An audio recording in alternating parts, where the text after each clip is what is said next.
Hello, guys. It's Shane Davis, 20-year comic book veteran. I'm here with none other than beautiful, lovely, sometimes will make me a sandwich wife of mine, Yanzi Lynn. And today is a day we're here to talk about the comic book industry finally accepting its death. So here we go.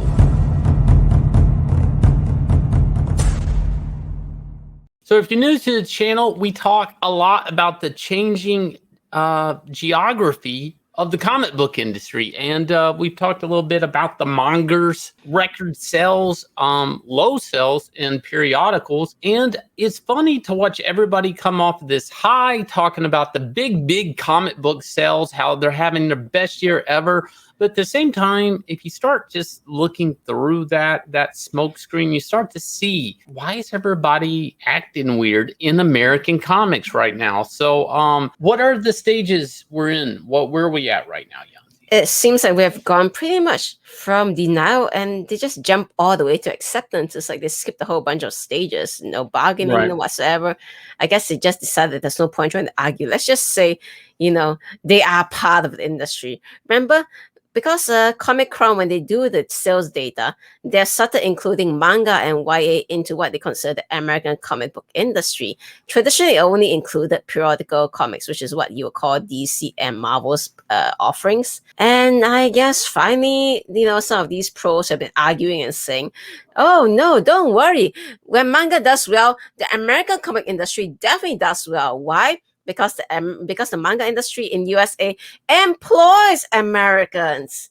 Right. Yeah, don't employ artists and don't employ writers. They may maybe employ some editors, some translators, some letterers, but I guess that's about it. So funny story, I was friends with people that worked at Tokyo Pop back in the day. So I've kind of seen a big manga boom in my time working in comics, and I've actually seen the crash of Tokyo Pop and whatnot. And you know why it crashed?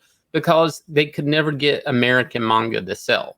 For people who don't know, Japan doesn't really look to for overseas talent. They just kind of don't. A lot of ideas were like, these kids like manga. We'll just we'll import, and we'll eventually get a name for ourselves, and then we'll just make our own manga. It didn't work. Tokyo Pop, though, like, they did employ some Americans. Sure, they basically used a microwave to cook manga books, to loosen the glue, to pull the pages apart, to reshuffle them together, scan them in, and re-letter them. That was the American job right there, is microwave, scan in, re-letter, reformat, and print. That was it. Okay. So the idea that the manga industry will employ Americans is basically, maybe if you're selling manga, sure, you can be an employee of selling manga.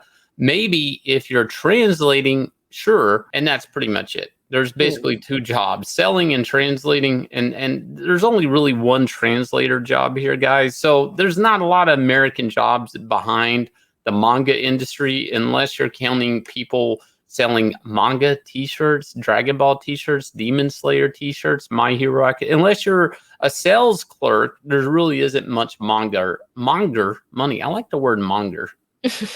Well, I mean, definitely there's some issue here because they have tried to do what they call Americanized manga. And what they did was they tried to copy the look of manga, not understanding that the appeal of manga is not really in the looks itself. I mean, yeah, the look is partly to do with it, but it really has to do with the subject materials, the diversity of the cast and storylines, and of course the fact that they target individual groups of consumers differently. Like, you will not target a teenage boy the same way you target a teenage girl when you're making manga. And I don't think the Americans got that. So here we have Zach Davison, self-proclaimed comic historian, saying, while I realize it is historical, the term Big Two should probably be retired. Both Viz and Scholastic outside the Big Two by quite a bit. Realistically, Marvel and DC are the Big 3 and 4. It is antiquated thinking about comics. Right. So, Marvel and DC coined the phrase Big Two, and a lot of, if you work in the comic book industry, it's just thrown around. You don't even have to name them. Anybody else, like, oh, you work for the Big Two this, the Big Two that.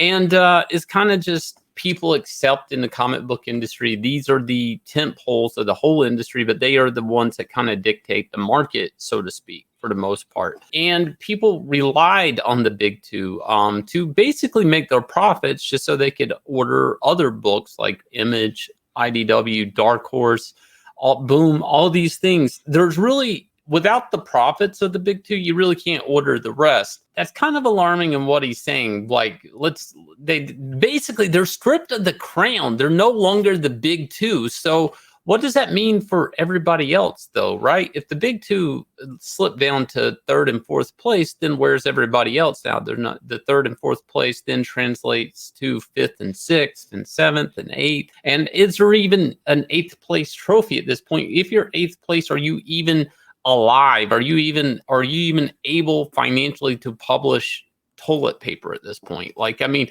you're so far down the map, right? And the only reason the big two are getting further down the map isn't so much that Scholastic and Manga is doing better. It's the fact that they're shrinking. Okay, you have to understand they're not holding their own in a competitive way in the marketplace. Okay, some people think, and it's arguable, that we're shedding the fans, that they're actually picking Manga up rather than Marvel and DC, and I actually support that theory wholeheartedly. Manga, the recent interview, he was asked if they're considering the American market when they're making new anime and stuff, and he's like, absolutely not. If they buy it, they buy it, but we're not taking that into account in our production. Where every tier, every cry on the internet, somebody's taking into account right now. If you complain about something on Twitter, Marvel and DC are going to listen to you and incorporate it in the book. And this is kind of like a sabotage of the comic book industry as we know it anyway. So what we got here? So Zach Davidson has decided that because a lot of people are under the impression that big two means periodic comics, and they're not wrong. It has always traditionally meant periodical comics. So now he has to say, talking about comics and saying that means monthly floppies sold at comic shop. It's like talking about TV and discounting streaming, saying only broadcast network television matters. It does not reflect the realities of modern comics. So modern comics, to survive, we need the new big two, which is Viz and Scholastics. Well, that's a big turnaround. It's going from saying, oh, comic book stores are having their best year ever. Not so much so, says Brian Hibbs, who's closing down a store because it was relying too much on periodicals. Bookstores having their best years ever. Yeah, by selling manga and YA. So it's nice to see that all these people who are all waving their flags saying manga is part of the industries too, and it's going to save all these jobs and it's going to resurrect the American comic book industry. It's like, you don't understand it.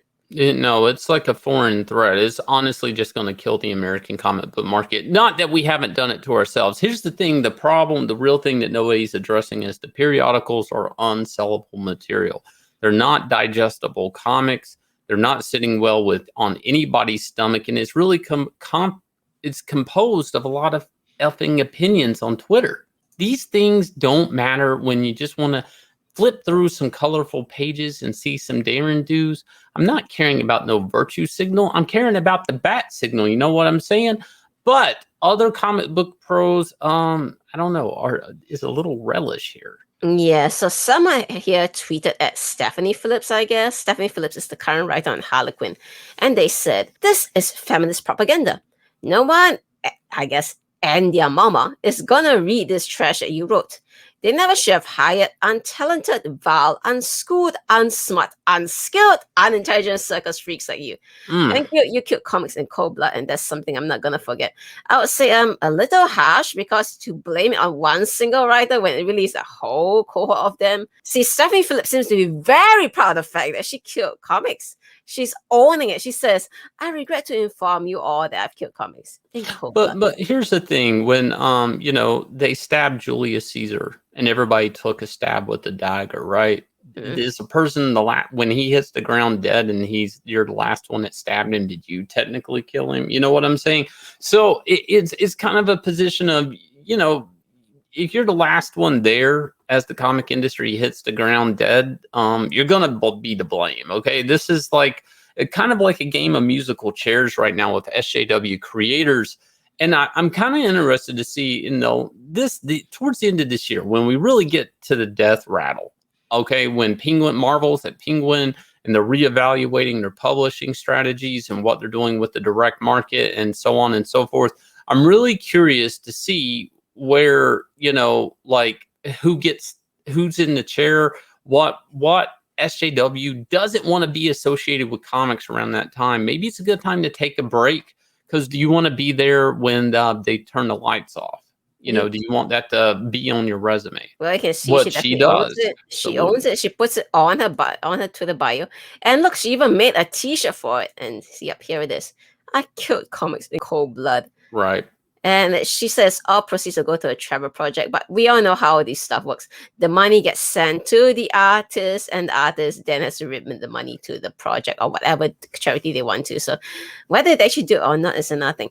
And actually, talking about Stephanie Phillip, though, didn't Well, at you the know, hang beginning. on. She could just donate the, you know, to the Heroes Initiative to old comic creators that maybe need, you know, their health care paid for or something You, like you, that. I mean, you if you're all going to kill the industry, at least donate the proceeds to the Hero Initiative. you assume that they actually care about the people who actually created the genre. Now, Mm. here's something I remembered though.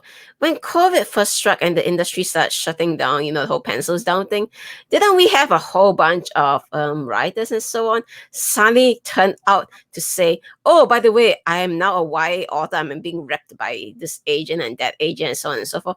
So, yeah, these people, I do not know how long they were hanging around to share the blame. Maybe they'll just leave and run off because Marvel and DC no longer the big two, according to our comic historian friend here. Right.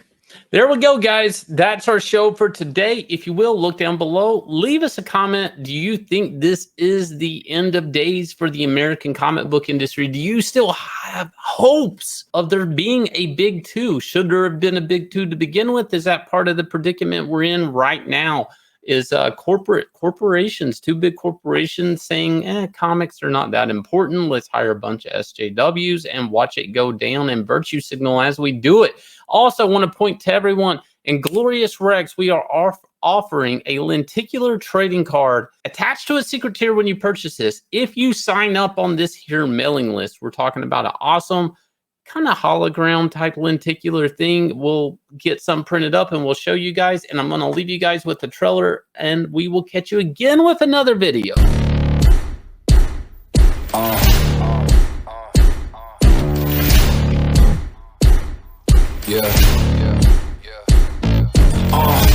Pardon me and my tone. You can't step to my throne. They ain't working like me. I did this on my own. You asking where we been, huh? I don't know where to begin, huh? All this dirt on my skin. I just came here to win. I'm more than a man, I'm a monster. Somebody call a past the doctor. I got a 6 cents for a prostate. So now I'm coming for the whole roster. It's not a game, why you playing with me? You could double back, lose track, try and hang with me. It must be in my veins, something you can't tame, cause I break the chains. Can't control me.